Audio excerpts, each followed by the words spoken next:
ಆತ್ಮೀಯ ಬಂಧುಗಳೇ, ಶ್ರೀಮದ್ ಭಾಗವತಂ ಸ್ಕಂದ 3 ಅಧ್ಯಾಯ 4 ವಿದುರ ಮೈತ್ರೇಯರ ಸಮಾಗಮ. ಇದರಿಂದ ಇವತ್ತು 34ನೇ ಶ್ಲೋಕವನ್ನು ತಿಳ್ಕೊಳ್ಳೋಣ. ಶ್ಲೋಕ 34. ದೇಹನ್ಯಾಸಂ ಚ ತಥೈವಂ ಧೀರಾಣಾಂ ಧೈರ್ಯವರ್ಧನಂ ಅನ್ಯೇಷಾಂ ದುಷ್ಕರತರಂ ಪಶೂನಾಂ ವಿಕ್ಲವಾತ್ಮನಾಂ. ಅನುವಾದ: ಶ್ರೀಕೃಷ್ಣನ ಭವ್ಯ ಕಾರ್ಯಗಳು ಮತ್ತು ಮತ್ಸ್ಯಲೋಕದಲ್ಲಿ ಅಸಾಧಾರಣ ಲೀಲೆಗಳನ್ನು ತೋರುವುದಕ್ಕಾಗಿ ಅವನು ಸ್ವೀಕರಿಸಿದ ವಿವಿಧ ರೂಪಗಳು ಇವು ಭಗವದ್ ಭಕ್ತರಲ್ಲದವರಿಗೆ ಅರ್ಥವಾಗುವುದು ಬಹಳ ಕಷ್ಟ. ಪಶುಗಳಿಗೆ ಅವು ಕೇವಲ ಮಾನಸಿಕ ಕ್ಷೋಭೆ ಮಾತ್ರ. ಇದು ಶ್ಲೋಕ ಮತ್ತೆ ಅದರ ಅನುವಾದ. ಈಗ ಭಾವಾರ್ಥದ ಮೂಲಕ ನಾವು ಇದರ ಅರ್ಥವನ್ನು ತಿಳ್ಕೊಳ್ಳೋದಕ್ಕೆ ಪ್ರಯತ್ನ ಮಾಡೋಣ. ಹೋದ ಭಾಗದಲ್ಲಿ ನಾವೇನು ತಿಳ್ಕೊಂಡ್ವಿ? ಈ ಒಂದು ಮತ್ಸ್ಯಲೋಕದಲ್ಲಿ ಪರಮಾತ್ಮನಾದಂತಹ ಪ್ರಭು ಶ್ರೀಕೃಷ್ಣನ ಆವಿರ್ಭಾವ ಮತ್ತು ಅದೃಶ್ಯಗಳ ವಿಚಾರವನ್ನು ಉದ್ಧವನಿಂದ ವಿದುರ ಕೂಡ ಕೇಳಿ ತಿಳ್ಕೊಳ್ತಾನೆ. ಆಮೇಲೆ ಅದು ಸತತ ಪ್ರಯತ್ನದಿಂದ, ಅಂದರೆ ನಾವು ಮಾಡುವಂತಹ ಪ್ರಯತ್ನಗಳಿರುತ್ತಲ್ಲ, ಸಾಧನೆಗಳು, ಪ್ರಯತ್ನಗಳು, ಅದರಿಂದ ಮಹರ್ಷಿಗಳು ಕೂಡ ತಿಳ್ಕೋಬೇಕಾಗಿರುವಂಥ ವಿಷಯ ಅದು ಭಗವಂತನ ವಿಚಾರ ಅನ್ನೋದನ್ನ ತಿಳ್ಕೊಂಡ್ವಿ. ಈಗ ಈ ಶ್ಲೋಕದಲ್ಲಿ ಏನು ಹೇಳ್ತಾ ಇದ್ದಾರೆ ಅಂತಂದರೆ, ಶ್ರೀಕೃಷ್ಣನ ಭವ್ಯ ಕಾರ್ಯಗಳು ಅಂದರೆ ತುಂಬಾನೇ ಅಮೋಘವಾಗಿರುತ್ತೆ ಅವನ ಕಾರ್ಯಗಳು. ಮತ್ತೆ ಮತ್ಸ್ಯಲೋಕದಲ್ಲಿ, ಈ ಒಂದು ಭೂಲೋಕದಲ್ಲಿ ಅವನು ಅಸಾಧಾರಣವಾದಂತಹ ಲೀಲೆಗಳು, ಅಂದರೆ ಸಾಧಾರಣವಾಗಿ ಯಾರೂ ಮಾಡೋಕ್ಕಾಗಲ್ಲ ಅಂಥ ಲೀಲೆಗಳನ್ನು ತೋರಿಸೋದಕ್ಕೋಸ್ಕರ ಅವನು ಸ್ವೀಕಾರ ಮಾಡಿರ್ತಾನಲ್ಲ ಬೇರೆ ಬೇರೆ ದಿವ್ಯವಾದಂತಹ ರೂಪಗಳು. ಇದೆಲ್ಲ ಯಾರು ಭಕ್ತರು ಅಲ್ಲದೆ ಇರ್ತಾರೋ, ಅಭಕ್ತರು ಅಂತ ಹೇಳ್ತೀವಲ್ವ, ಅಂಥವ್ರಿಗೆ ಅರ್ಥನೇ ಆಗೋದಿಲ್ಲ. ಅದು ಅರ್ಥ ಆಗೋದು ಬಹಳ ಕಷ್ಟ. ಪಶುಗಳಿಗೆ ಅಂತಂದ್ರೆ ಏನು? ಯಾರು ಭಗವಂತನನ್ನ ಒಪ್ಪೋದಿಲ್ವೋ ಅಥವಾ ಭಗವಂತನ ಮಹಿಮೆಗಳನ್ನು ಅರ್ಥ ಮಾಡ್ಕೊಳ್ಳೋದಿಲ್ವೋ, ಅಂದರೆ ಭಗವಂತ ಅಂತಂದ್ರೇ ಅವರು ಒಂಥರ ನಿಕೃಷ್ಟವಾಗಿ ನೋಡ್ತಾರೆ. ಅವರು ಅವನ ಸಾಕಾರ ರೂಪ ಆಗಿರ್ಬೋದು, ಅವನು ಇರೋ ರೀತಿ ಆಗಿರ್ಬೋದು, ಅವನ ಲೀಲೆಗಳಾಗಿರ್ಬೋದು, ಯಾವುದನ್ನು ಅವರು ಸ್ವೀಕಾರನೆ ಮಾಡೋದಿಲ್ಲ. ಅಂಥವ್ರನ್ನ ಪಶುಗಳು ಅಂತ ಕರೀತಾರೆ.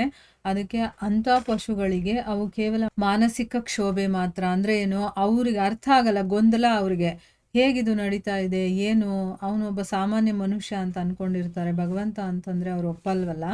ಸೊ ಅದಕ್ಕೆ ಇಲ್ಲಿ ಅವ್ರಿಗೆ ಮಾನಸಿಕ ಕ್ಷೋಭೆ ಆಗುತ್ತೆ ಅಷ್ಟೇ ಅಂತ ಹೇಳ್ತಾ ಇದ್ದಾರೆ. ಈಗ ಭಾವಾರ್ಥದಲ್ಲಿ ಗುರುಗಳೇನು ಹೇಳಿದ್ದಾರೆ ಅಂತ ತಿಳ್ಕೊಳ್ಳೋಣ. ಭಗವದ್ಗೀತೆಯಲ್ಲಿ ಶ್ರೀಕೃಷ್ಣನ ದಿವ್ಯ ರೂಪಗಳು ಮತ್ತು ಲೀಲೆಗಳು ವರ್ಣಿತವಾಗಿವೆ. ಅವು ಭಕ್ತರಲ್ಲದವರಿಗೆ ಅರ್ಥವಾಗದ ವಿಚಾರಗಳಾಗಿವೆ. ಜ್ಞಾನಿಗಳು, ಯೋಗಿಗಳಂತಹ ವ್ಯಕ್ತಿಗಳಿಗೆ ಭಗವಂತನು ಎಂದೂ ಸ್ವಯಂ ಪ್ರಕಟವಾಗುವುದಿಲ್ಲ.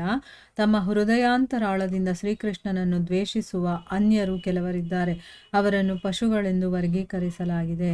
ಅಂತಹ ದ್ವೇಷಿಸುವ ಪಶುಗಳಿಗೆ ಶ್ರೀಕೃಷ್ಣನ ಆವಿರ್ಭಾವ ಮತ್ತು ಅದೃಶ್ಯದ ವಿಷಯಗಳು ಕೇವಲ ಮಾನಸಿಕ ಗೊಂದಲವನ್ನು ಉಂಟು ಮಾಡುತ್ತವೆ.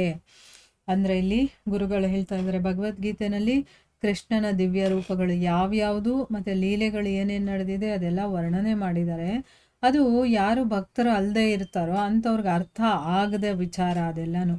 ಅವ್ರು ಎಷ್ಟೇ ಪ್ರಯತ್ನ ಮಾಡಿದ್ರು ಕೂಡ ಅವ್ರಿಗೆ ಅರ್ಥ ಆಗಲ್ಲ. ಜ್ಞಾನಿಗಳು ಮತ್ತು ಯೋಗಿಗಳಂತಹ ವ್ಯಕ್ತಿಗಳಿಗೆ ಭಗವಂತ ಯಾವತ್ತೂ ಪ್ರಕಟನಾಗೋದಿಲ್ಲ. ಯಾಕೆ ಅಂತಂದರೆ ಅವರು ನಿರಾಕಾರವನ್ನು ಪೂಜಿಸುವಂಥವ್ರು. ಅದಕ್ಕೆ ತಮ್ಮ ಹೃದಯಾಂತರಾಳದಿಂದ, ಅಂದರೆ ಏನು, ಕೆಲವರು ರಾಕ್ಷಸೀಯ ಗುಣಗಳಿರುತ್ತೆ ನೋಡಿ, ಅವ್ರೇನು ಅಂತಂದರೆ ಶ್ರೀಕೃಷ್ಣನನ್ನು ದ್ವೇಷಿಸ್ತಾರೆ, ಅವನು ಭಗವಂತನೇ ಅಲ್ಲ ಅಂತ ಹೇಳ್ತಾರೆ. ಅಂಥವರನ್ನು ಪಶುಗಳು ಅಂತ ವರ್ಗೀಕರಣ ಮಾಡಿದರೆ, ಅಂತಹ ಭಗವಂತನನ್ನು ದ್ವೇಷಿಸುವಂಥ ಪಶುಗಳಿಗೆ ಶ್ರೀಕೃಷ್ಣನ ಆವಿರ್ಭಾವ ಆಗಿರ್ಬೋದು, ಅವನ ಅದೃಶ್ಯದ ವಿಷಯಗಳು ಅದೆಲ್ಲ ಬರೀ ಮಾನಸಿಕವಾಗಿ ಗೊಂದಲವನ್ನು ಉಂಟು ಮಾಡುತ್ತೆ ಹೊರತು ಅವ್ರಿಗೆ ಅರ್ಥ ಆಗೋದಿಲ್ಲ ಅಂತಂದ್ಬಿಟ್ಟು ಇಲ್ಲಿ ಹೇಳಿದ್ದಾರೆ.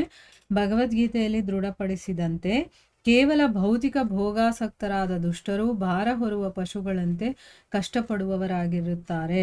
ಅಂತಹವರು ಯಾವ ಹಂತದಲ್ಲೂ ದೇವೋತ್ತಮ ಪುರುಷನನ್ನು ತಿಳಿಯಲಾರರು.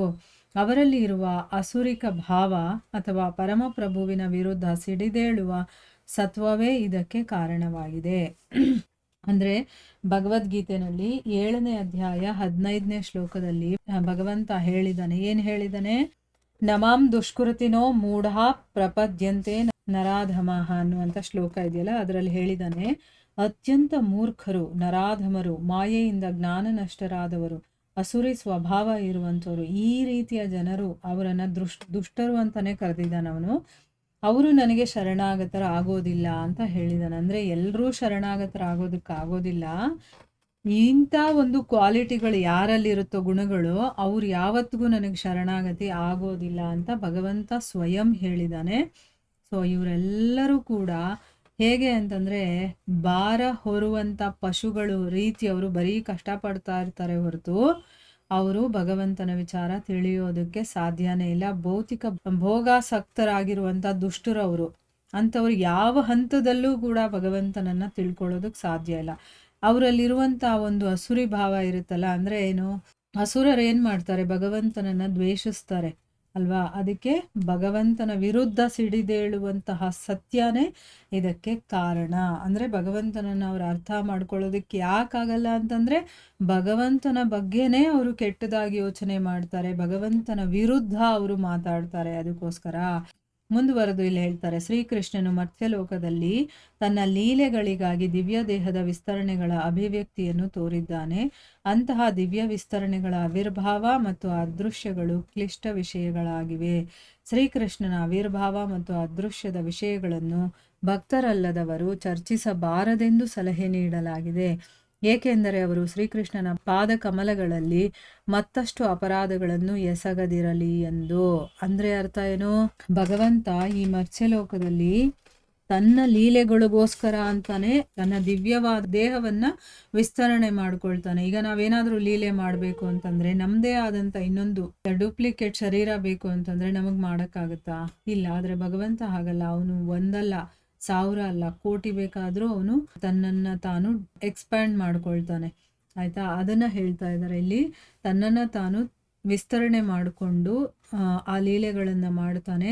ಅಂದರೆ ಭಗವಂತನ ಈ ದಿವ್ಯ ವಿಸ್ತರಣೆಗಳು ಆವಿರ್ಭಾವ ಆಗೋದು ಮತ್ತು ಅದೃಶ್ಯವಾಗೋದಿದೆಯಲ್ಲ, ಇದೆಲ್ಲ ನಮಗೆ ಅರ್ಥ ಆಗದೆ ಇರುವಂಥ ವಿಷಯಗಳು. ಶುದ್ಧ ಭಕ್ತರು ಮಾತ್ರ ಇದನ್ನ ಅರ್ಥ ಮಾಡ್ಕೊಳಕ್ಕಾಗೋದು.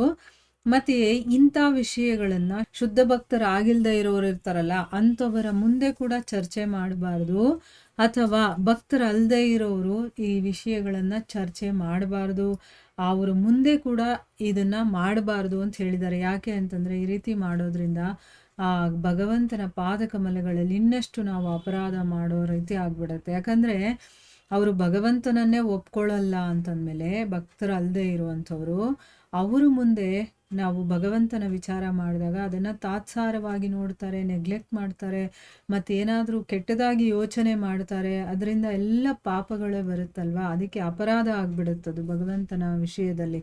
ಅದಕ್ಕೋಸ್ಕರ ಆ ರೀತಿ ಮಾತಾಡಬಾರ್ದು.